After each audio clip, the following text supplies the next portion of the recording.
अस्सलाम उस्ताद मोहतरम की हाल जे ठीक हो। गैबाना की तारफ से फेसबुक से तुहानूं वेखने तुहाडे दो तीन नुस्खे बनाए ने बड़े अच्छे ने। एक नुस्खा होर बनाया ये भी बन गया, इन्हूं इस्तेमाल नहीं किया, जो ही तुहाडी इजाज़त मिलेगी इंशाअल्लाह इन्हूं इस्तेमाल करांगे।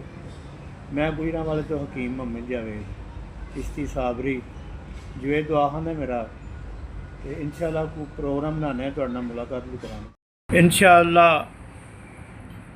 ये बहुत जल्द कोई सबब लावांगे तुहाडे नाल मुलाकात करन दा, ते ये पेश भी करांगे।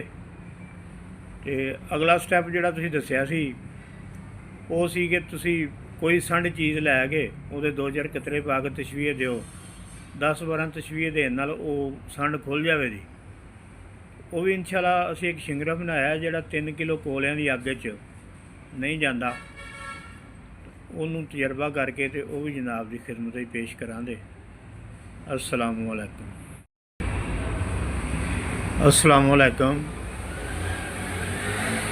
उस्ताद मोहतरम, तुहाडे कहण दे मुताबिक तेल बनाया है, बहुत अच्छा तेल बनया है।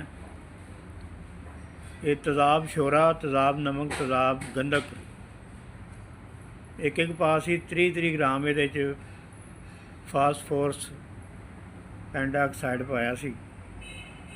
8 दिन तो बाद ये जो नशादर की चुटकी दी तो अग ते रख के इन्हूं खुशक किया।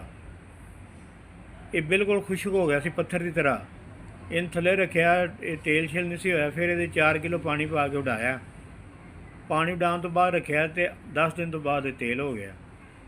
ये तुसी फरमाया सी कि ये गुलाब के अरग एक कतरा पा के देना है जिन्होंने पिट्टे की पत्थरी है।